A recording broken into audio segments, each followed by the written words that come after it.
الشیطان جاسم علی قلب ابن آدم، فرمایا شیطان ابن آدم کے دل پر قبضہ کرتا ہے، وہ ہاتھ پر قبضہ نہیں کرتا، وہ آنکھ پر قبضہ نہیں کرتا، وہ کان پر قبضہ نہیں کرتا، وہ پاؤں پر قبضہ نہیں کرتا۔ اسے پتا ہے پاؤں پر قبضہ کیوں کروں، یہ کسی اور کتابیں ہیں، آنکھ پر قبضہ کیوں کروں، کسی اور کتابیں ہیں، ہاتھ پر قبضہ کیوں کروں، کسی اور کتابیں ہیں، کان پر قبضہ کیوں کروں، یہ کسی اور کتابیں ہیں۔ تو کوئی ایسا کیوں نہ ہو کہ ہم اس بڑے پر قبضہ کر لیں، اور جب بڑا قبضے میں آ جائے گا تو چھوٹے اس کتابیں جو ہے وہ اپنے آپ ہی میرے قبضے میں ہو جائے گے۔ آپ یوں سمجھیں کہ ایسی جیسے قوم کا کوئی رہبر ہوتا ہے، قائد ہوتا ہے، اب حکومت یا سیاسی لوگ کیا کرتے ہیں، وہ اسے اپنے قبضے میں کرنے کی کوشش کرتے ہیں، اسے اچھی خاصی رشوت یا اچھا خاصا کچھ اس کے سامنے ڈال دیتے ہیں، وہ قبضے میں ہو جاتا ہے تو پھر اس کی پنچایت خود بخود اس کی قبضے میں ہو جاتی ہے۔ عام لوگوں کے اس اوپر جو ہے لاکھوں روپے خرچ کرنے کی ضرورت نہیں پڑتی، انہیں تو 100 روپیہ بھی کافی ہو جاتا ہے، انہیں 500 بھی کافی ہو جاتا ہے۔ میں ہوتا پڑا جب وہ قبضے میں ہو جائے تو پوری قوم پھر قبضے میں آ جایا کرتی ہے نا، اس لیے کہ یہ اس کے تابع ہوتی ہے، یہ اس کے قانون کو فالو کرتی ہے، یہ اس کے باتوں کو مانتی ہے، اور جب اس کو ہی اپنے اندر لے لیا جائے گا تو اب یہ بات اس کی کرے گا تو ظاہر ہے کہ یہ مانے گے بھی اس کو ہی، ہے نا۔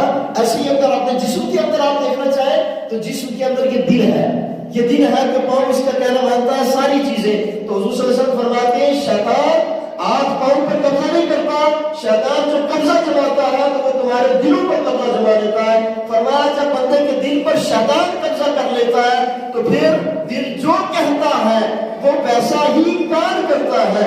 فرمایا کہ ہاں محفل کے اندر بندہ بیٹھ جائے آ کر، اگر شیطان یہاں پر بھی دل پر قبضہ جما لے تو فرمایا بیٹھنے کے باوجود کان کو اس طرف سے بھٹکا دے گا، وہ بیٹھنے کے باوجود آنکھ کو اس طرف سے گھما دے گا، وہ بیٹھنے کے باوجود قوت حافظہ کو اس طرف سے گھما دے گا، قوت متصرفہ کو گھما دے گا۔ یعنی یہ عقل کے 5 درجے جو اس کے باطنی ہیں ان تمام درجوں کو وہ اس طرف سے گھما دے گا۔ یعنی عالم یہ ہوگا کہ اس کا جسم اس محفل میں ہوگا اور اس کی روح کہیں اور ہوگی۔ عالم یہ ہوگا کہ وہاں پر بیٹھا تو رہے گا لیکن سن نہیں پائے گا۔ وہاں سے باہر جانے کے بعد اگر اسے پوچھا جائے فلاں مولوی صاحب نے کس مسئلے پر گفتگو کی تھی، وہ کہے گا کچھ پتا نہیں پر مزہ بڑا آیا تھا، مزہ اس لیے آیا کہ اچھا زور لگایا تھا انہوں نے، بڑا ضرور پیدا ہوا تھا، لیکن ہوا کیا، بولا کیا اس نے، یہ ہماری سمجھ میں نہیں آیا۔ آتا کیسے جب تیرا دماغ وہاں پر موجود نہیں تھا، آتا کیسے جب تیرے جسم کے ساتھ تیری روح کا تعلق نہیں تھا، دماغ کہیں اور جسم کہیں اور، تو ظاہر بات ہے سمجھ میں نہیں آئے گا۔ سمجھ میں تبھی آئے گا جب جسم دماغ یعنی جسم اور روح ایک ساتھ بیٹھے ہوئے موجود رہے، تب جا کر سمجھ میں آئے گا۔ اور اگر میں کہوں اب آپ خود ہی اندازہ لگائیں اس بات کا، ان آنکھوں کا تعلق بھی کیسا ہوتا ہے۔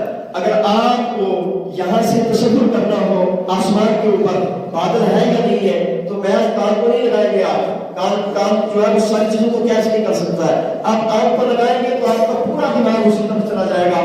آپ فوراً دیکھ لیں گے کہاں تک بادل آ چکا ہے، کس طرح بادل نہیں ہے، آسمان صاف ہے، اور کیا لگ رہا ہے بارش کتنی دیر میں ہو جائے گی۔ یعنی سارا کچھ تمہارا دماغ اس آنکھ کے پیچھے پیچھے چل کر اسے کیچ کر لے گا۔ یہ آج آپ نے ساری چیزوں کو چھوڑ کر یہاں پر آئے ہوئے ہیں، بتائیں یہ محبت رسول ہے یا نہیں؟ انشاءاللہ۔ اور سارے بندہ بتائے اپنے ہاتھ کو بلند کر کے حضور سے محبت ہے کہ نہیں ہے؟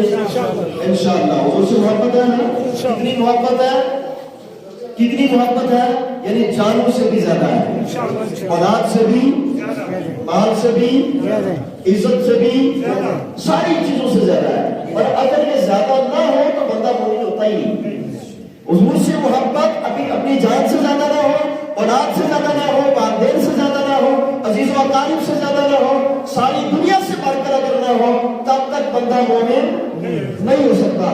شیخ سعدی رحمۃ اللہ علیہ فرماتے ہیں ایک بندہ اپنے مال سے اتنی محبت کرتا ہے کہ وہ رات و دن کا چین سکھ اور نیند کو برداشت کر لیتا ہے، اور فرمایا مال کو کمانے میں لگ جاتا ہے۔ اگر اسے کہا جائے کہ وہ تیل لگائے گا 500 روپیہ دیا جائے گا، صبح 8 سے لے کر رات کو 6 بجے تک کام کرتا ہے، اس کے باوجود بھی یہ نہیں کہے گا میں اوور ٹائم نہیں لگاؤں گا۔ اس کے باوجود اگر اسے 500 روپے ملے تو وہ اور رات کا وقت بھی دینے کے لیے تیار ہوتا ہے کہ ہاں میں رات کا وقت نہیں دوں گا پر مجھے 500 روپیہ ملنا چاہیے۔ فرمایا ملازم ہے تو یہ سوچتا ہے کہ مجھے اور زیادہ مال آ جائے۔ اب تو اس کی بھوک اتنی بڑھ چکی ہے کہ وہ ملازم ہے، کسی منصب یا کرسی پر بیٹھا ہوا ہے،